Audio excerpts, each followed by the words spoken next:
How I implemented CHAMPS the first day of school, I had my students fill out the CHAMPS chart together in class. So if we were about to do a group work activity, we went through and I got ideas from the students about what the conversation would be like, what if they needed help, what they would do, what the activity was going to be, and had them fill it out themselves. So really the ideas about what they were supposed to be doing or weren't supposed to be doing was coming directly from them.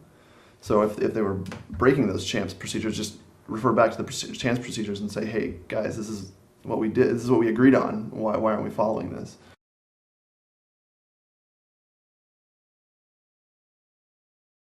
Actually, a good question that has to do with that. You said something that I'm now realizing doesn't work. Okay.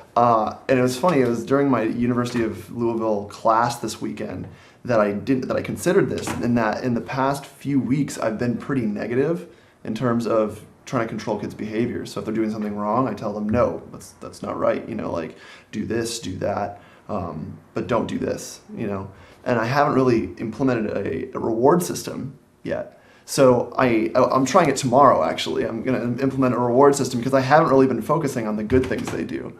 I tell them when they're wrong, but they have no reason to do good. They just have a reason not to do bad. So I'm going to start either using like a money system for individuals and then also PAT time, which is preferred activity time for group initiative. That's an idea actually from Fred Jones, which is a really famous book that all of us had to read this summer for our class at U of L.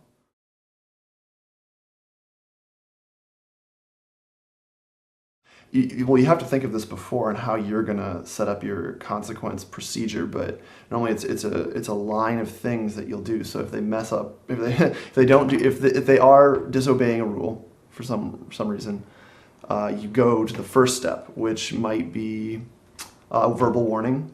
It might be take a break, which is another thing that Jefferson County Public Schools does, where you have a chair that's separate from the rest of the students, and it's a time for them to go and fix their own behavior and come back. It's kind of like a timeout, but we call it take a break, so it doesn't sound like because some of the kids sometimes think it's like a timeout. It's like elementary school, and they feel kind of silly for doing it. But so it'll be like a line, and if after the warning they still do something, then it's take a break. If they still come back and are still doing that behavior, we'll move on to a buddy room, which is where you send the child to a different room to separate them from the community. Now that tends to stop the behavior right there, because to be removed from a community, whatever kind of community that is, in this case a learning community, is a pretty big deal. Kids don't want that. They don't want to be shunned from the community that they're in. So it tends to fix itself after that. But if it does go on, you then, at least in my school, so every school is different. But in my school, we give checks in a binder. There's a binder, and if they get a certain amount of checks, they get a detention. So the one thing that I've been figuring out also, and it's really funny because you hear a lot of advice. I mean, people that are watching this video are hearing all this advice from all of these teachers, but it's never gonna, you'll know it for when it happens, and then you'll think back to that advice you heard at one point, but you'll never fully understand it until you actually do it.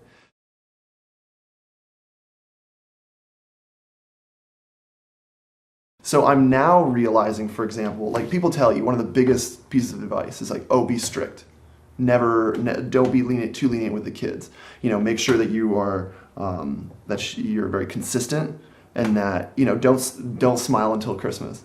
Now, that some people do smile before Christmas and they work out fine. It just depends on the teacher, right?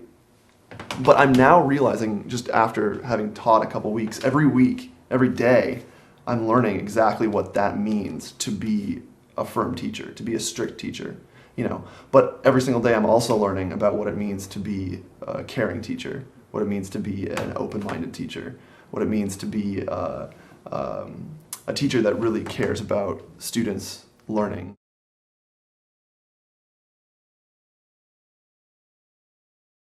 It's just like the little things. So, you get a chance to say something nice about them, to compliment them at one point or another. I do realize that when it comes to behavior and not doing behavior, I tended to be pretty negative. But I have noticed after thinking about it that I have been pretty good at complimenting good work. So I've noticed that whenever I see a kid doing something well, I'll point out to them, hey, you did this really well. But not even just that simple, but get detailed about it. It's like, you did this step and this step and this step, and that is correct, and that's awesome.